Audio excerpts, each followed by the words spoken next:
জামাত ইসলামের নেতাকর্মীদের জন্য একটা খুশির খবর, আর একটা হই হই কাণ্ড রই রই ব্যাপার। সৈয়দ মোহাম্মদ তাহের পরিষ্কারভাবে আল জাজিরাকে বলেছেন যে ৫৫ বছর ধরে বাংলাদেশের মানুষ আওয়ামী লীগ বিএনপির শাসন দেখেছে, তারা এক রকমের হতাশ এবং তারা একটা নতুন বিকল্প খুঁজছে, এবং এই ট্রেন্ড, এই ধারা যদি অব্যাহত থাকে তাহলে তিনি মনে করেন যে তারা সংখ্যাগরিষ্ঠতা পেতে পারেন ১২ই ফেব্রুয়ারির নির্বাচনে। জামায়াতে ইসলামীর নায়েবে আমির সৈয়দ মোহাম্মদ তাহেরকে যখন আল জাজিরা জিজ্ঞেস করেছিল যে তার দল একটা কনজারভেটিভ দল কিনা, মানে গোড়া বা রক্ষণশীল দল কিনা, জামায়াতে ইসলামীর নায়েবে আমির সৈয়দ তাহের সরাসরি সেটা প্রত্যাখ্যান করে বলেছেন, তিনি পরিচয় করিয়ে দিয়েছেন তার পার্টিকে একটা মডারেট ইসলামিস্ট ফোর্স হিসেবে, মধ্যপন্থী ইসলামপন্থী শক্তি হিসেবে। দর্শক, ওয়াশিংটন পোস্টের একটা চাঞ্চল্যকর প্রতিবেদন বাংলাদেশে চরম আলোচনার জন্ম দিয়েছে গত রাত থেকে এই আলোচনাটা ছড়িয়ে পড়ছে। ওয়াশিংটন পোস্ট যে খবরটা সামনে এনেছে, মার্কিন কূটনীতিবিদের অডিও তাদের হাতে গিয়েছে, সেই অডিওটা ফাঁসও হয়ে গেছে। সেই অডিওর প্রেক্ষাপটে তারা বলতে চাইছে যুক্তরাষ্ট্র বাংলাদেশের ধর্মভিত্তিক রাজনৈতিক দল জামাত ইসলামের সঙ্গে বন্ধুত্ব করতে চাইছে, এবং তাহলে কি জামাতকেই যুক্তরাষ্ট্র ক্ষমতায় আনতে চায়? বাংলাদেশের রাজনীতিতে বহু দশকের আওয়ামী লীগ বিএনপি দ্বিদলীয় যে ব্যবস্থা চলছিল তার অবসান ঘটার মাধ্যমে ২০২৪-এর ৫ই আগস্টের পর থেকে জামায়াতে ইসলামী যে বাংলাদেশের একটি শীর্ষস্থানীয় দল হয়ে উঠেছে, এবং আগামী ১২ই ফেব্রুয়ারি যে নির্বাচন অনুষ্ঠিত হতে যাচ্ছে সেই নির্বাচনে জামায়াতে ইসলামীর জোট এমনকি ক্ষমতায় চলে আসতে পারে। সম্ভবত আন্তর্জাতিক সংবাদ মাধ্যম ১২ই ফেব্রুয়ারির নির্বাচনের দিকে মনোযোগী হয়ে যখন ভোটের হিসাব নিকাশ শুরু করেছে তখন সেটা স্পষ্ট করে বুঝতে পারছে, এবং সে কারণেই একই দিনে আল জাজিরা এবং রয়টার্সের মতো দুটো আন্তর্জাতিক সংবাদ মাধ্যমে জামায়াতে ইসলামীর উত্থান নিয়ে, জামায়াতে ইসলামীর আগামী নির্বাচনে জিতে সরকার গঠনের সম্ভাবনা নিয়ে প্রতিবেদন ছাপা হয়েছে। আল জাজিরা জামায়াতে ইসলামীকে যে নতুন করে চিনছে আন্তর্জাতিক সম্প্রদায়, আগ্রহী মানুষ, সেটা তাদের শিরোনামে একরকম স্পষ্ট করেছে। কারণ আল জাজিরা তাদের শিরোনামটা করেছে হোয়াট ইজ বাংলাদেশের জামাতে ইসলামী party, could it lead the country next. মানে তারা বলছে বাংলাদেশের জামায়াতে ইসলামী পার্টিটা ঠিক কি তারা, এবং তারা কি আগামীর বাংলাদেশকে নেতৃত্ব দিতে পারবে। মানে সরাসরি আল জাজিরা মনে করছে যে এই দলটি, যাদের দিকে নতুন করে তারা মনোযোগী হয়েছে, এই দলটি বাংলাদেশের ক্ষমতায় আসতে যাচ্ছে আগামীতে। আল জাজিরা এরপর সাবহেডিং দিচ্ছে যে for the first time in it's chequered history, মানে জামায়াতে ইসলামীর যে উত্থান পতনের ইতিহাস তার মধ্যে প্রথমবারের মতো এই ইসলামপন্থী দলটি বাংলাদেশে ক্ষমতায় যাওয়ার একটা সত্যিকারের সম্ভাবনা তৈরি করেছে। রয়টার্স তার শিরোনাম করেছে এভাবে যে how an Islamist party is gaining ground in Bangladesh worrying moderates. তারা বলছে মধ্যপন্থীদেরকে একরকমের উদ্বেগে ফেলে দিচ্ছে যে কিভাবে জামায়াতে ইসলামীর মতো একটা ইসলামপন্থী দল বাংলাদেশে একটা শক্ত ভিত্তি তৈরি করেছে। রয়টার্স এরকম একটা শিরোনাম করলেও তারা তাদের খবরের সামারিতেই শুরু করেছে এটা বলে যে জামায়াতে ইসলামী সমর্থন একরকমের তৈরি করেছে সারা বাংলাদেশে। It gain support with anti corruption and welfare initiatives, মানে সমাজ কল্যাণমূলক উদ্যোগ এবং দুর্নীতি বিরোধী অবস্থানের জন্যই জামায়াতে ইসলামী বাংলাদেশে এই সমর্থনের ভিত্তি গড়ে নিয়েছে বলে রয়টার্স লিখছে। দুটো সংবাদ মাধ্যমের খবর বিশ্লেষণ করেই আমার মনে হয়েছে যে একদিকে তারা যেমন জামায়াতে ইসলামীর রাজনৈতিক কৌশল, জামায়াতে ইসলামীর এই দুর্নীতি বিরোধী অবস্থান, এক রকমের জনকল্যাণমূলক রাজনৈতিক কর্মকাণ্ড, এসবের একটা প্রশংসা করেছে, সেগুলোকে জামায়াতে ইসলামীর সমর্থনের ভিত্তি বাড়বার জন্য অত্যন্ত কার্যকরী কৌশল বলে মনে করেছে। এর পাশাপাশি তারা দেখাতে চেয়েছে যে যখন আওয়ামী লীগকে নিষিদ্ধ করা হয়েছে ২০২৪-এর ৫ই আগস্টের পর, এবং জামায়াতে ইসলামী প্রায় ১০ বছর নির্বাচনের বাইরে থাকতে বাধ্য হওয়ার পর নির্বাচনে এবং রাজনীতিতে একটা প্রকাশ্যে কোনো বাধা ছাড়া আসার সুযোগ পেয়েছে, তখন সাধারণ মানুষের মধ্যে, এটা খুব গুরুত্বপূর্ণ, দুই আন্তর্জাতিক সংবাদ মাধ্যমই এটা একরকমের স্পষ্ট করতে চেয়েছে সাধারণ মানুষের বয়ানে যে জামায়াতে ইসলামীকে তারা এখন একটা সুস্পষ্ট বিকল্প হিসেবে দেখছে। জামায়াতে ইসলামী ২০১৩ সালে তাদের গঠনতন্ত্র বাংলাদেশের সংবিধানের সঙ্গে সাংঘর্ষিক এটা বলে যে তাদেরকে নির্বাচন থেকে দূরে রাখা হয়েছিল প্রায় ১০ বছরের বেশি, সেটা উল্লেখ করেছে দুটো সংবাদ মাধ্যমই। এবং তারা লিখছে, মানে ২০১৮-তে জামায়াতে ইসলামী অংশ নিয়েছিল বটে, মানে আপনারা নিশ্চয়ই সেটা ভাবছেন, কিন্তু তখন কিন্তু তাদের ধানের শীষ প্রতীক নিয়ে বিএনপির সঙ্গে জোট করে নির্বাচনে অংশ নিতে হয়েছিল। আল জাজিরা এই যে সাধারণ মানুষের মধ্যে জামায়াতে ইসলামীর ব্যাপক সমর্থন গড়ে উঠেছে এর প্রমাণ হিসেবে হাজির করেছেন ৪৫ বছর বয়সী আব্দুর রাজ্জাককে, যিনি বাংলাদেশের ফরিদপুর জেলার একজন ব্যাংকার। তো আল জাজিরা লিখছে এই আব্দুর রাজ্জাক সাহেব বিশ্বাস করেন যে তিনি যে রাজনৈতিক দলটাকে সাপোর্ট করছেন সেই রাজনৈতিক দল অর্থাৎ জামায়াতে ইসলামীর এবার একটা ক্ষমতায় আসবার, জামায়াতে ইসলামীর জোটটির ক্ষমতায় আসবার একটা সত্যিকারের সম্ভাবনা আছে। তিনি নিজেই তার শহরে জামায়াতে ইসলামীর দাড়িপাল্লা প্রতীকের জন্য প্রচারণা কাজে অংশ নিচ্ছেন এবং রাজ্জাক সাহেব বলেছেন আল জাজিরাকে যে যার সঙ্গেই তিনি দেখা করছেন এই দাড়িপাল্লায় ভোট দেওয়ার বিষয়ে, যার সঙ্গেই তার সাক্ষাৎ হচ্ছে, তার মনে হচ্ছে জামাতকে ভোট দেওয়ার জন্য জনগণের ভেতরে একটা ঐক্য তৈরি হয়েছে, দে আর ইউনাইটেড ইন ভোটিং। এবং আল জাজিরা এবং রয়টার্স দুটোই যেই জরিপের উপর ভিত্তি করে প্রথম নজর করছে যে বা প্রমাণ করতে চাইছে যে জামায়াতে ইসলামী আগামী নির্বাচনে 12 ফেব্রুয়ারির নির্বাচনটাতে বিএনপি জোটের সঙ্গে একটা শক্ত প্রতিদ্বন্দ্বিতা গড়ে তুলবে এবং সত্যিকার অর্থেই তাদের ক্ষমতায় যাওয়ার সম্ভাবনা আছে। সেখানে আল জাজিরা এবং রয়টার্স উভয়েই ইন্টারন্যাশনাল রিপাবলিক ইনস্টিটিউট, মানে মার্কিন যুক্তরাষ্ট্র ভিত্তিক ইন্টারন্যাশনাল রিপাবলিকান ইনস্টিটিউট IRI এর যে জরিপটা সেটাকে অত্যন্ত গুরুত্বের সঙ্গে বিবেচনা করছে। যেই জরিপে আপনাদের অনেকের মনে থাকবে যে জামাত আর বিএনপির পার্থক্য ছিল ভোটের 4% মাত্র, মানে জামাত জোট রীতিমতো বিএনপির ঘাড়ের ওপর নিঃশ্বাস ফেলছিল। এবং আল জাজিরা মনে করাচ্ছে যে 33% ভোট পাওয়ার কথা ছিল সেখানে বিএনপির, আর জামাত 29% ভোট পাবে। IRI এমনটা প্রেডিক্ট করেছে, ভবিষ্যৎবাণী করেছে। এবং তারা বলছে যে আরেকটা জরিপ হয়েছে গত সপ্তাহেই এবং সেই জরিপেও দেখা যাচ্ছে যে বিএনপি যখন 34.7% ভোট পাচ্ছে, 34.7% ভোট পাচ্ছে, তখন 33.6% ভোট পাচ্ছে জামায়াতে ইসলামী। তার মানে আল জাজিরা বলতে চাইছে যে ভোটের পার্থক্য আরো কমে এসেছে। রয়টার্স লিখছে যে এই যে 2024-এর তরুণদের দল, জেনজির দল, যারা কিনা শেখ হাসিনা সরকারের পতন ঘটিয়েছে, সেই জাতীয় নাগরিক পার্টিকে জামায়াতের জোটে নিয়ে আসা এবং মুক্তিযোদ্ধা কর্নেল অলি আহমেদের দল LDP-কে জামায়াতের জোটে নিয়ে আসার ফলে জামায়াত জোটের বিষয়ে মানুষের যে সন্দেহ, অভিযোগ, সেগুলোর ক্ষেত্রেও একটা পরিবর্তন এসেছে। জামাত যে একটা মধ্যপন্থী দল হিসেবে বেরিয়ে আসতে চাইছে, সকলের কাছে গ্রহণযোগ্য দল হিসেবে, সেই প্রচেষ্টাটা স্পষ্ট হয়েছে। তার মানে আন্তর্জাতিক সংবাদ মাধ্যমগুলো বাংলাদেশের ভেতরে নানা পক্ষে যত রকমেরই আলোচনা থাকুক না কেন, আন্তর্জাতিক সংবাদ মাধ্যমগুলো মনে করছে যে জামাত শেষ পর্যন্ত যে জোট গড়ে তুলেছে, যে জোটে এই সংবাদ মাধ্যমগুলো লিখছে যে বড় একটি ইসলামী দল বেরিয়ে গেছে, ইসলামী আন্দোলন বাংলাদেশ বেরিয়ে গেছে, কিন্তু তারপরেও ইসলামপন্থী দলগুলোর সঙ্গে এনসিপি এবং LDP-কে মেলানোর ফলে জামাত একটা এমন গ্রাউন্ড পেয়েছে যেখানে তাকে একটা অন্তর্ভুক্তিমূলক চরিত্র সে দিতে পেরেছে বলে কিন্তু এই দুটো সংবাদ মাধ্যমই ইঙ্গিত দিচ্ছে। সেক্ষেত্রে রয়টার্স এবং আল জাজিরা উভয়ই উল্লেখ করছে যে যদিও বা কোনো নারীকে জামায়াতে ইসলামী মনোনয়ন দেয়নি, কিন্তু তারা একজন হিন্দু প্রার্থী কৃষ্ণ দাসকে তাদের নির্বাচনে মনোনয়ন দিয়েছে।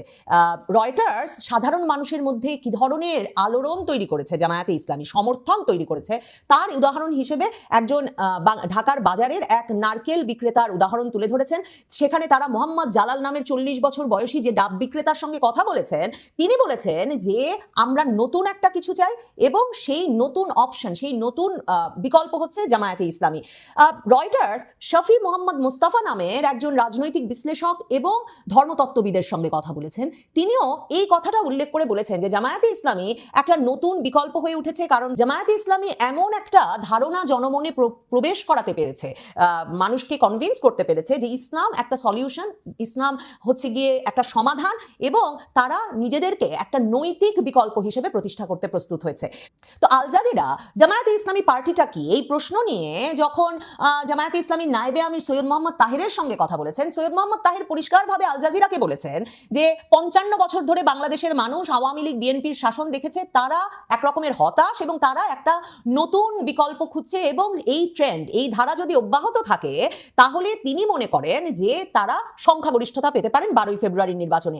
জামায়াতে ইসলামীর নায়েবে আমির সৈয়দ মোহাম্মদ তাহিরকে যখন আল জাজিরা জিজ্ঞেস করেছিল যে তার দল একটা কনজারভেটিভ দল কিনা, মানে গোড়া বা রক্ষণশীল দল কিনা, জামায়াতে ইসলামীর নায়েবে আমির সৈয়দ তাহের সরাসরি সেটা প্রত্যাখ্যান করে বলেছেন, তিনি পরিচয় করিয়ে দিয়েছেন তার পার্টিকে একটা মডারেট ইসলামিস্ট ফোর্স হিসেবে, মধ্যপন্থী ইসলামপন্থী শক্তি হিসেবে, যারা কিনা আদর্শ একরকম চাপিয়ে দেওয়ার পরিবর্তে সাংবিধানিক সংস্কারের মাধ্যমে ক্ষমতায় থাকা এবং শাসন ব্যবস্থা পরিচালনায় বিশ্বাস করে। কাজেই জামায়াতে ইসলামীর মানে যে একটা দল হিসেবে তার অবস্থানের যে একটা পরিবর্তন হচ্ছে, সে যে নিজেকে একটা মডারেট দল হিসেবে দেখাতে চাইছে, সেটা কিন্তু দুটো সংবাদ মাধ্যমই বারবার লিখেছে। যেমন রয়টার্স কথা বলেছে জামায়াতে ইসলামীর আমিরের সঙ্গে, ডিসেম্বরের শেষে জামায়াতে ইসলামীর আমিরের সঙ্গে তারা একটা এক্সক্লুসিভ ইন্টারভিউও ছেপেছিল। সেই সাক্ষাৎকারে জামায়াতে ইসলামীর আমির কিন্তু প্রথম বলেছিলেন যে তারা ক্ষমতায় এলে জাতীয় সরকার গঠনের জন্য প্রস্তুত, কিংবা যে কোনো দলের সঙ্গে তারা জাতীয় সরকারের অংশ হয়ে ক্ষমতায় থাকতে প্রস্তুত। তো জামায়াতে ইসলামীর আমির রয়টার্সকে বলেছেন যে তারা প্রতিক্রিয়াশীল রাজনীতি করেন না, তারা রিয়াকশনারি পলিটিক্স করেন না, তারা জনকল্যাণমূলক রাজনীতি করেন। এবং এটা বলতে গিয়ে তিনি উদাহরণ হিসেবে বিভিন্ন মেডিকেল ক্যাম্পের যে উদ্যোগ সারা বাংলাদেশে জামায়াতে ইসলামী নিয়েছে সেগুলোর উল্লেখ করেছেন তিনি। বন্যা ত্রাণে জামায়াতে ইসলামীর অবদানের কথা উল্লেখ করেছেন এবং তিনি বলেছেন যে 2024-এর জুলাই আগস্ট আন্দোলনে নিহত হয়েছেন যারা, তাদের পরিবারের পাশে দাঁড়িয়েছে জামায়াতে ইসলামী। জামায়াতে ইসলামী কনস্ট্রাকটিভ পলিটিক্স করে, মানে ডাক্তার শফিকুর রহমান রয়টার্সকে বলছেন জামায়াতে ইসলামী গঠনমূলক রাজনীতি করে এবং এ কারণে জামায়াতে ইসলামীর রাজনীতিতে জনগণ বিশ্বাস এবং আস্থা রাখবে। থমাস কিন নামে একজনের সঙ্গে কথা বলেছে আল জাজিরা, যিনি ইন্টারন্যাশনাল ক্রাইসিস গ্রুপের বাংলাদেশ এবং মিয়ানমার বিষয়ক বিশেষজ্ঞ পরামর্শক। তিনি বলেছেন যে জামায়াতের ক্ষেত্রে বিএনপি বা আওয়ামী লীগের থেকে তার সমর্থন এগিয়ে রাখতে ইসলামিস্ট ফোর্স হিসেবে বা ইসলামপন্থী শক্তি হিসেবে তাকে পরিচয় করিয়ে দেওয়ার চেয়ে দলটি যদি নিজেকে সৎ এবং একটা মোর ডিসিপ্লিন সুশৃঙ্খল রাজনৈতিক শক্তি হিসেবে প্রতিষ্ঠিত করতে পারে, তাহলেই সম্ভবত জামায়াতে ইসলামীর আগামী নির্বাচনে একটা খুব ভালো ফল করার প্রত্যাশা আছে। তবে টমাস কিন আল জাজিরায় এটাও মনে করিয়েছেন যে যদিও আগামী 12ই ফেব্রুয়ারির নির্বাচনে জামায়াতে ইসলামী নিশ্চিতভাবেই সবচেয়ে ভালো ফলাফলটি করতে যাচ্ছে, জামায়াতে ইসলামী হচ্ছে বাংলাদেশের এমন একটি দল যারা কখনো 20টি আসনেও জয়লাভ করেনি এবং কখনোই 12% বেশি ভোট পায়নি। জামায়াতে ইসলামীকে নিয়ে রয়টার্স এবং আল জাজিরার এই কৌতূহল এবং সাম্প্রতিক জরিপগুলোতে বিএনপির সঙ্গে জামায়াতে ইসলামীর ভোটের পার্থক্য এতটা কমে আসা স্বভাবতই আন্তর্জাতিক সংবাদ মাধ্যম এবং আন্তর্জাতিক সম্প্রদায় ও বিশেষজ্ঞদেরকেও একরকম অবাক করছে। জামাত ইসলামের নেতাকর্মীদের জন্য একটা খুশির খবর, অনেকটা হই হই কাণ্ড, রই রই ব্যাপার।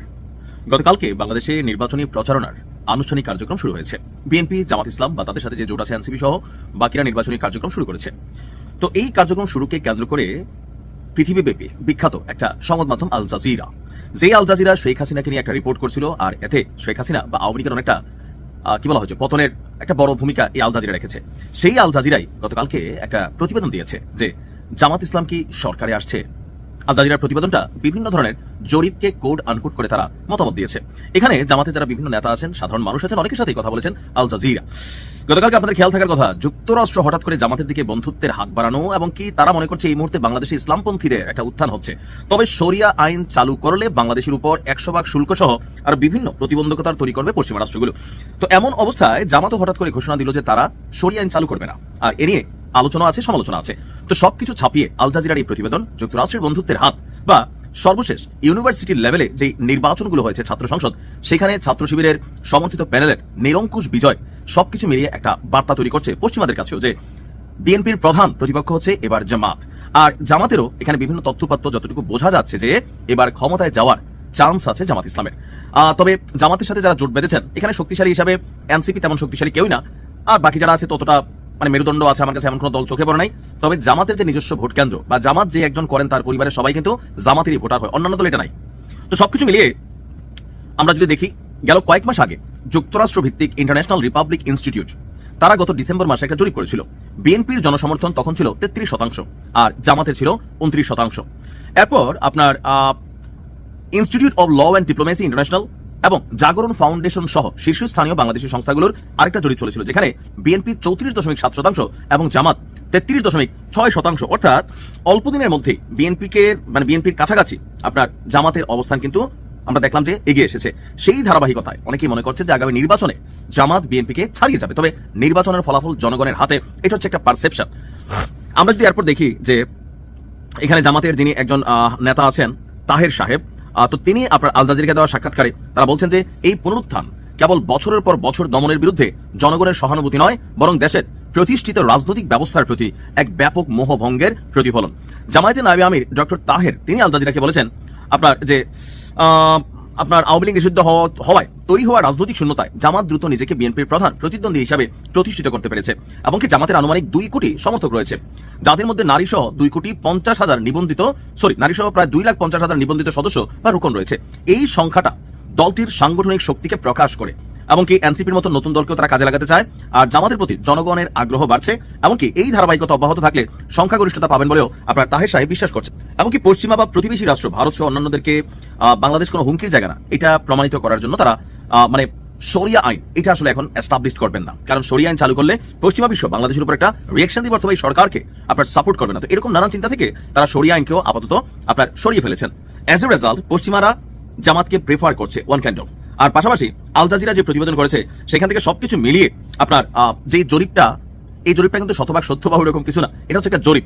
ভোটের দিনের আগে কোনো জরিপের কার্যকারিতা নিয়ে আসলে কথা বলার সুযোগ নাই। তবে যে ডাকসু জাকসু রাকসু সাকসু এই বিভিন্ন নির্বাচনকে একটা প্রিফার ধরে বা সাম্প্রতিক সময়ে বিভিন্ন ইনস্টিটিউট বিভিন্ন দেশ তারা তাদের জরিপে এখানে পর্যালোচনা করছে।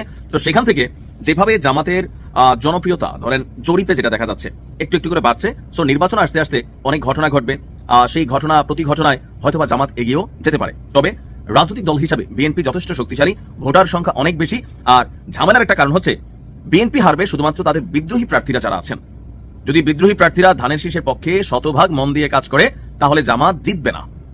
কিন্তু যদি বিদ্রোহী প্রার্থীরা আপনার দলের বিপরীতে গিয়ে গোপনে কাজ করে তাহলে জামাতে এখানে আপনার ফাইনালি এসে দেখা যাবে যে হয়তোবা ক্ষমতা চলে গেছে। তো আল জাজিরার প্রতিবেদন এই মুহূর্তে জামাতের নেতাকর্মীদের জন্য খুবই গুরুত্বপূর্ণ। তবে বিএনপি সহ অন্যান্যরা বলছেন এটা জাস্ট একটা জরিপ, জরিপের উপর পর্যালোচনা করে আসলে কোনো কিছু বলা যায় না। কেননা আওয়ামী লীগ সরকারের সময়ও বিভিন্ন জরিপ হতো যে এই দেশে 90% আওয়ামী লীগ, আসলে কি তাই ছিল? অবশ্যই না। এখানে মিক্সিং গুপ্ত প্লাস অনেক কিছুই, বা ধরেন চাপে পইরা অথবা জোশে জোশে অনেকে তখন আওয়ামী লীগ করছিল। তো সেই সকল জরিপও কিন্তু আপনার ভুল প্রমাণিত হয়ে গেছে 5ই আগস্টের মাধ্যমে। সো একটা জরিপকে খুব সিরিয়াস নেওয়ার কিছু নাই, তারপরে আবার কিছুটা হয়তো সিরিয়াস নেওয়ারও বিষয় থেকে যেতে পারে। আর অল্প কয়েকদিন আছে নির্বাচনের, যারা বিভিন্ন দলের নেতাকর্মীরা আছেন তাদের উদ্দেশ্যে আমার পার্সোনাল বক্তব্য হচ্ছে যে অপ্রয়োজনীয় কথা দিলাম তো টাইপের কোন রকম প্রতিশ্রুতি দিয়েন না, কারণ আপনি যখন ক্ষমতায় যাবেন আপনার উপর এই প্রতিশ্রুতিগুলো চাপ তৈরি করবে। এমনকি সোশ্যাল মিডিয়ার যুগ, সমালোচক প্রত্যেক দলেরই আছে, বিএনপির আছে, জামাতের আছে, বা অন্যান্য যে দলগুলো আছে এনসিপির আছে। সো আপনারা যখন রাজপথে কথা বলেন, মাঠে ঘাটে কথা বলেন, সেই ক্ষেত্রে কথা বলার মধ্যে প্রতিশ্রুতি যে বিভিন্ন ধরনের আপনার প্রতিশ্রুতি আসছে, যেমন জামাত বলতেছে তারা ঘুষ খাবে না, দুর্নীতি করতে দেবে না, চুরি করতে দেবে না, সরকারি ট্যাক্সের বাইরে যে চাঁদাবাজি ট্যাক্স আছে ওইগুলো করতে দিবে না, এমনকি অনেক ভুরি ভুরি আপনার ওয়াদা দিচ্ছেন তাদের মন্ত্রী এমপিরা, রাষ্ট্রীয় কোনো সুযোগ সুবিধা নেবে না। অপরদিকে বিএনপি আপনার ভোটারদের জন্য 2000 টাকার একটা ফ্যামিলি কার্ডের বলছেন যে 4 কোটি পরিবারকে জনাব তারেক রহমান বলেছেন। সো সবকিছু কিন্তু মুখরোচক, শুনতে ভালোই লাগে। তবে বাস্তবতা হচ্ছে যে ক্ষমতায় যাবার পর এই কাজগুলো আসলে কতটা স্বচ্ছতার সহিত, কতটা নিরপেক্ষতার সহিত করা যায়, কারণ দলের একজন কর্মীর দায়ভার পুরো দলকে কিন্তু পায়ে বসে। সো আগামী নির্বাচনে আমরা মনে করি যে বাংলাদেশের উন্নতি হোক, রাজনৈতিক যে সিস্টেম ছিল সেখানে পরিবর্তন হোক, দুর্নীতিমুক্ত বাংলাদেশ হোক, আর আইনের সুশাসন প্রতিষ্ঠিত হোক, এইটা হওয়া খুবই জরুরি। এখন ক্ষমতা আল্লাহর তরফ থেকে আসে, যার কপালে রাজ টিকা আছে সেই ক্ষমতায় যাবে। সো এ নিয়ে অযথা মারামারি, কাটাকাটি, ঝগড়া, বিবাদ ফেসবুকে আমার মনে হয় যেগুলোর প্রয়োজন নাই। Best of luck both of দল, ভালো থাকুন। আসসালামু আলাইকুম। দর্শক, ওয়াশিংটন পোস্টের খবরের কথা বলছিলাম, সেখানে যে কথা লেখা হয়েছে সেই বর্ণনাগুলো ভয়াবহ, এবং তারা এক অর্থে প্রমাণ করার চেষ্টা করছে যে যুক্তরাষ্ট্র এই মুহূর্তে চাই জামাত ইসলাম আগামী নির্বাচনের মাধ্যমে ক্ষমতায় আসলে কোনো সমস্যা নেই, তাদের সঙ্গে বন্ধুত্ব করতে চায় তারা। এবং সেই বন্ধুত্বের প্রেক্ষাপটে জামাতের নেতারা এরই মাঝে অন্তত 4 বার যুক্তরাষ্ট্র সফর করেছেন, এবং দেশেও আমেরিকান প্রতিনিধিদের সঙ্গে তাদের নিয়মিত মিটিংয়ের কথা বলছে, এবং সেই মিটিংয়েরই একটি অডিও ক্লিপ তারা ফাঁস করেছে। ওয়াশিংটন পোস্ট তাদের শিরোনামে যেটা বলছে, শিরোনামটা দেখে নিতে পারেন। সেখানে বলছে যে US seeks to be friends with Bangladesh's once banned Islamist party। এই শিরোনামে তারা মূলত যেটা বলতে চাইছে, একসময় নিষিদ্ধ থাকা বাংলাদেশের ইসলামপন্থী দলের সঙ্গে বন্ধু হতে চায়, ইসলামীপন্থী দলের বন্ধু হতে চায় যুক্তরাষ্ট্র। ওয়াশিংটন পোস্টের হাতে পাওয়া অডিও রেকর্ডিংয়ে ঢাকায় অবস্থানরত এক মার্কিন কূটনীতিক ব্যাখ্যা করেছেন কিভাবে যুক্তরাষ্ট্র বাংলাদেশ জামাত ইসলামীর সঙ্গে সম্পৃক্ত হতে চায়, এবং যা যুক্তরাষ্ট্র ভারত সম্পর্কের উপরে চাপ সৃষ্টি করতে পারে। যুক্তরাষ্ট্র যদি জামাতের সঙ্গে বন্ধুত্ব করতে চায় এবং জামাতকে বাংলাদেশে ক্ষমতায় আসার পেছনে কোনো ভূমিকা রাখতে চায়, তাহলে সেটা ভারতের উপরে এবং ভারত যুক্তরাষ্ট্র সম্পর্কের উপরে প্রভাব ফেলবে। এই প্রতিবেদনে সেই কথাও বলা হচ্ছে। প্রতিবেদনে যেটা বলা হচ্ছে সেটা হচ্ছে যে আগামী মাসের নির্বাচনে বাংলাদেশের সবচেয়ে বড় ইসলামপন্থী দলটি ইতিহাসের সেরা ফল করতে পারে। এমন পরিস্থিতিতে যুক্তরাষ্ট্রের কূটনীতিকরা দলটির সঙ্গে সম্পর্ক জোরদার করতে আগ্রহী বলে জানিয়েছে ওয়াশিংটন পোস্ট প্রাপ্ত অডিও রেকর্ডিংয়ের বরাতে। সেই অডিও রেকর্ডিং ফাঁস করে দিয়েছেন আল জাজিরার সাংবাদিক জুলকার নায়ন সাহেব। অডিও রেকর্ডিংয়ের সামান্য একটু আপনারা কিছু কিছু অংশ শুনে আসুন, তাহলে বুঝতে পারবেন যে এই বিষয়ে জামাত, বিএনপি, বাংলাদেশের প্রাসঙ্গিক বিষয়ে সেখানে কথা হচ্ছে। People criticize the way he's handled the parties, but he has said, this is your problem, this is your problem, this is your problem. You have to talk to each other. Your parties are talking to each other. Jamaat and BNP have each other on their speed dials. The economy, some of the reforms they're putting in at the end. If Jamaat were to seize all the Catholic schools in Bangladesh, they would 100% tariffs put on them the next day. দর্শক, এই audio recording এর পুরোটা শোনাতে গেলে অনেক সময়ের ব্যাপার। পুরোটা শোনার চাইতে আমরা একটু আলোচনা করি যে সেখানে কি আলোচনা হলো এবং যুক্তরাষ্ট্র বাংলাদেশের আগামী নির্বাচনের প্রেক্ষাপটে কি ভাবছে। জামাত ইসলামী দলটি বাংলাদেশের ইতিহাসে একাধিকবার নিষিদ্ধ হয়েছে বলে ওয়াশিংটন পোস্ট বলছে। সেখানে বলছে সর্বশেষ এটি নিষিদ্ধ হয় শেখ হাসিনার শাসনামলে 2024 সালে ছাত্র আন্দোলনের মুখে ক্ষমতাচ্যুত হন এই কঠোর শাসক। সেভাবে বলছে তারা ঐতিহ্যগতভাবে জামাত শরিয়া আইনে রাষ্ট্র পরিচালনা এবং নারীদের কাজের সময় কমিয়ে আনার ক্ষেত্রে সন্তান পালনের দায়িত্ব পালনে সহায়তা করার পক্ষে কথা বলছে। তবে সম্প্রতি দলটি নিজেদের ভাবমূর্তি নরম করার চেষ্টা করছে এবং সমর্থন ভিত্তি বাড়াতে দুর্নীতি বিরোধী অবস্থানকে সামনে আনছে। অর্থাৎ শরিয়া ভিত্তিক আইনের চাইতে তারা এখন দুর্নীতি বিরোধী প্রচারে বেশি মনোযোগী হচ্ছে, একটা লিবারেল দলে পরিণত হচ্ছে, সেই কথা ওয়াশিংটন পোস্ট বলছে। তারা বলছে বাংলাদেশের রাজনৈতিক প্রেক্ষাপট বদলাতে থাকায় দেশটিতে নিযুক্ত মার্কিন কূটনীতিকরা পুনরুত্থানশীল ইসলামপন্থী আন্দোলনের সঙ্গে কাজ করতে আগ্রহী হওয়ার ইঙ্গিত দিয়েছেন। 1 ডিসেম্বর ঢাকায় নারী সাংবাদিকদের সঙ্গে এক বন্ধ দরজার বৈঠকে এক মার্কিন কূটনীতিবিদ বলেন বাংলাদেশ আরও বেশি ইসলামপন্থী হয়ে উঠেছে এবং ভবিষ্যৎবাণী করেন 12 ফেব্রুয়ারির নির্বাচনে জামাত ইতিহাসের সেরা ফল করবে। অডিও রেকর্ডিংটিতে এমনটি শোনা গেছে, যেটা শুনলেন আংশিক, সেখানে এই আলোচনাটাই হয়েছে। আমরা চাই তারা আমাদের বন্ধু হোক, এমনটাও সেখানে বলা হয়েছে। অর্থাৎ যুক্তরাষ্ট্রের কূটনীতিবিদ বলছেন যে আমরা চাই জামাত আমাদের বন্ধু হোক। তিনি সাংবাদিকদের প্রশ্ন করেন জামাতের প্রভাবশালী ছাত্র সংগঠনের সদস্যদের কি তারা তাদের অনুষ্ঠানে আনতে পারবেন? আপনারা কি তাদের সঙ্গে কথা বলতে পারেন? তারা কি আপনার শোতে আসবে? নিরাপত্তাজনিত কারণে ওয়াশিংটন পোস্ট ওই কূটনীতিকের নাম প্রকাশ করেনি, কিন্তু অডিওটা আপনাদেরকে তো শোনালাম। তিনি আশঙ্কা উড়িয়ে দেন যে জামাত বাংলাদেশে জোর করে শরিয়া আইন চাপিয়ে দেবে, এটার আশঙ্কা উড়িয়ে দেন। অর্থাৎ জামাত শরিয়া আইন চাপিয়ে দেবে না। তিনি বলেন যুক্তরাষ্ট্রের হাতে যথেষ্ট চাপ প্রয়োগের ক্ষমতা রয়েছে।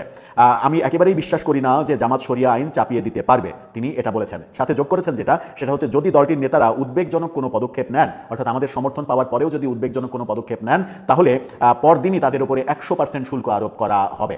অর্থাৎ বাংলাদেশের উপরে বাণিজ্যের উপরে 100% শুল্ক আরোপ করে বাংলাদেশকে চাপে ফেলবে। সুতরাং সেই কাজ জামাত করতে পারবে না, শরিয়া আইন বাস্তবায়ন করতে পারবে না, সেরকম কথা বলছেন যুক্তরাষ্ট্রের এই কূটনীতিবিদ। ঢাকায় অবস্থিত মার্কিন দূতাবাসের মুখপাত্র মনিকা শাই এক বিবৃতিতে বলেন ডিসেম্বরে যে আলোচনা হয়েছিল তা ছিল যুক্তরাষ্ট্র দূতাবাসের কর্মকর্তা ও স্থানীয় সাংবাদিকদের মধ্যে নিয়মিত অফ দ্য রেকর্ড আলোচনা। তিনি অস্বীকার করেননি এই প্রসঙ্গ, কিন্তু তিনি বলেছেন যে এটা অফ দ্য রেকর্ড আলোচনা, এটা প্রকাশ্যে আসার মতো আলোচনা নয়। তিনি আরও বলেন সেখানে বিভিন্ন রাজনৈতিক দল নিয়ে আলোচনা হয়েছে এবং বাংলাদেশের জনগণ যে সরকার নির্বাচিত করবে যুক্তরাষ্ট্র তার সঙ্গেই কাজ করবে, কোনো নির্দিষ্ট দলকে সমর্থন করবে না, এমন যুক্তি তিনি দিয়েছেন। জামাত ইসলামীর মার্কিন মুখপাত্র মোহাম্মদ রহমান ওয়াশিংটন পোস্টকে বলেছেন ব্যক্তিগত কূটনৈতিক বৈঠকে দেওয়া মন্তব্যের প্রেক্ষাপট নিয়ে আমরা মন্তব্য করতে চাই না। অর্থাৎ এটা ব্যক্তিগত পর্যায়ে আলোচনা, এটা ওপেন ফোরামের আলোচনা নয়, সুতরাং এটা নিয়ে আমরা কোনো মন্তব্য করতে চাই না। কিন্তু তিনি এটা অস্বীকারও করেননি যে এরকম কথা হয়েছে, মানে হয়নি এটা বলেননি। এর আগে অপ্রকাশিত মন্তব্যগুলো বাংলাদেশের রাজনৈতিক ভবিষ্যৎ নিয়ে মার্কিন কূটনীতিকদের দৃষ্টিভঙ্গি আরও স্পষ্ট করে, বিশেষত এমন এক সময় যখন দেশটি বড় ধরনের পরিবর্তনের মধ্য দিয়ে যাচ্ছে। শেখ হাসিনার পতনের পর নোবেলজয়ী ইউনূস ক্ষমতা নিয়েছেন। যুক্তরাষ্ট্রের জামাতের সঙ্গে যোগাযোগ ভারতের সঙ্গে যুক্তরাষ্ট্রের সম্পর্কে আরও ফাটল ধরাতে পারে, সেটাও বলা হচ্ছে এই রিপোর্টে। এটা বলেছেন আটলান্টিক কাউন্সিলের দক্ষিণ এশিয়া বিষয়ক সিনিয়র ফেলো মাইকেল কুগেলম্যান। পাকিস্তানের সঙ্গে ভারতের সাম্প্রতিক সংঘাত, রাশিয়ার তেল কেনা, অসম্পূর্ণ বাণিজ্য চুক্তি এবং ভারতীয় পণ্যের উপরে যুক্তরাষ্ট্রের কঠোর শুল্কের কারণে দুই দেশের সম্পর্ক ইতিমধ্যেই নিম্ন পর্যায়ে রয়েছে। যদি বাংলাদেশে জামাতকে যুক্তরাষ্ট্র সমর্থন দেয় তাহলে সেই সম্পর্ক আরও খারাপের দিকে যাবে। ভারতের সবচেয়ে বড় ভয় বহু বছর ধরেই জামাত, বলেছেন কুগেলম্যানও। ভারতের মতে দলটি পাকিস্তানের সঙ্গে ঘনিষ্ঠ এবং আঞ্চলিক নিরাপত্তার জন্য হুমকি। তবে মনিকা শাই বলেছেন বাংলাদেশের নির্বাচন যুক্তরাষ্ট্র ভারত সম্পর্কের উপরে কোনো প্রভাব ফেলবে না। তার ভাষায় ওয়াশিংটন, ঢাকা, ওয়াশিংটন, নয়াদিল্লির সম্পর্ক নিজ নিজ ভিত্তিতে দাঁড়িয়ে আছে। জামাত মূল ধারায় এই কথাও বলা হচ্ছে। বাংলাদেশের জন্ম হয়েছিল রক্তক্ষয়ী সংগ্রামের মধ্য দিয়ে। 1971 সালে যে স্বাধীনতা সংগ্রাম, সেখানে জামাতের বিরোধিতা ছিল, সেই ব্যাপারটাও ওয়াশিংটন পোস্ট বলছে। ভারত এবং চীনের মতো আঞ্চলিক শক্তির সঙ্গে ভারসাম্য রক্ষা করাও বাংলাদেশের জন্য বরাবরই চ্যালেঞ্জ ছিল। ভারতের সঙ্গে প্রায় 2500 মাইল স্থল সীমান্ত রয়েছে বাংলাদেশের, সেই কারণে ভারত এটা একটা বড় ভারতের জন্য এটা একটা বড় চিন্তার ব্যাপার, সেটা বলা হয়েছে। বাংলাদেশ ভারত সম্পর্ক বর্তমানে তলানিতে। শেখ হাসিনা ছিলেন ভারতের ঘনিষ্ঠ মিত্র, সেই কথাও বলা হচ্ছে। ডিসেম্বরে সেই বৈঠকে মার্কিন কূটনীতিবিদ বলেন হাসিনার দণ্ডাদেশ রাজনৈতিকভাবে খুবই বুদ্ধিদীপ্ত। তিনি স্বীকার করেন ট্রাইব্যুনালটি সম্পূর্ণ স্বাধীন ও নিরপেক্ষ ছিল না। অর্থাৎ শেখ হাসিনার ট্রাইব্যুনাল স্বাধীন এবং নিরপেক্ষ ছিল না, এটা ওই মার্কিন কূটনীতিবিদ তার এই অডিও বার্তায়, অডিও রেকর্ডিংয়ে তার কাছ থেকে এটা শোনা গেছে। বাংলাদেশে হিন্দুদের উপরে সাম্প্রতিক সহিংসতার ঘটনা উত্তেজনা বাড়াচ্ছে ভারত বাংলাদেশ সম্পর্কে, সেটাও বলা হচ্ছে। অন্তর্বর্তী সরকার শৃঙ্খলা ফিরিয়ে আনার চেষ্টা করছে। 2024 সালে ক্ষমতা নেওয়ার পর ইউনূস বলেছিলেন বাংলাদেশ একটি পরিবার, আমাদের এটিকে ঐক্যবদ্ধ করতে হবে। তিনি এক্সে লেখেন নির্বাচন সময় মতোই হবে, 12 ফেব্রুয়ারির আগে কিংবা পরে নয়। তিনি শৃঙ্খলা ফিরিয়ে আনা এবং সবার ঐক্যের কথা যেটা বলেছিলেন সেটা বাংলাদেশে যে বাস্তবায়ন হয়নি সেটা আমরা দেখতে পাচ্ছি। বিশ্লেষকদের মতে জামাত এবার শক্ত অবস্থানে থাকবে। শেখ হাসিনার আমলে নিষিদ্ধ থাকার পর দলটি এখন মূল ধারায় আসতে পেরেছে। জামাতের মুখপাত্র মোহাম্মদ রহমান বলেছেন, দলটির এজেন্ডা হলো দুর্নীতি বিরোধিতা, স্বচ্ছতা, জবাবদিহিতা। এই নির্বাচনে জামাতের প্রধান প্রতিদ্বন্দ্বী বিএনপি। দলটি জিতলে এর চেয়ারম্যান তারেক রহমান প্রধানমন্ত্রী হতে পারেন, তবে তিনি জামাতকে জোটে নেবেন না, এটাও স্পষ্ট করেছে। বিএনপি জামাতকে জোটে এবার নেবে না। দুই দলের যে মানে সামনাসামনি অবস্থান, সেই অবস্থানটা আমরা দেখছি।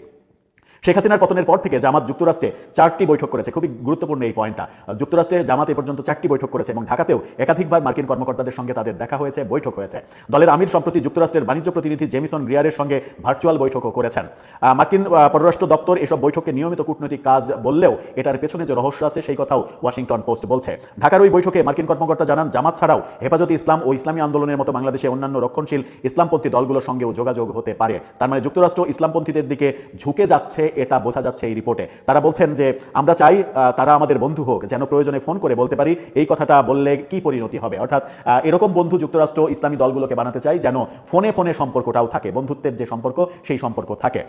তিনি আরও সতর্ক করেন, জামাত ক্ষমতায় গিয়ে যদি নারীদের কাজ সীমিত করে বা শরিয়া আইন চাপিয়ে দেয়, তাহলে বাংলাদেশের পোশাক শিল্প ধ্বংস হয়ে যাবে। যুক্তরাষ্ট্রে বাংলাদেশের 20% রপ্তানি পোশাক খাতের উপরে নির্ভরশীল, অর্ডার না থাকলে কোনো অর্থনীতি থাকবে না। অর্থাৎ জামাতের আগামীতে ক্ষমতায় যাওয়ার পেছনে যুক্তরাষ্ট্রের এই কূটনীতিবিদরা যে কাজ করছেন, এটা এই কথার মধ্যেই প্রমাণিত যে জামাত এই ধরনের কোনো কাজ করবে না যেটা দেশের ক্ষতি হয় এবং নারীদের যে কর্ম সেই কর্ম বন্ধ হয়ে যায়, যেটা গার্মেন্টস শিল্প নারীদের উপরে নির্ভরশীল এবং গার্মেন্টস শিল্প বাংলাদেশের যুক্তরাষ্ট্রের প্রধান যে রপ্তানি পণ্য সেই রপ্তানি পণ্যও বটে।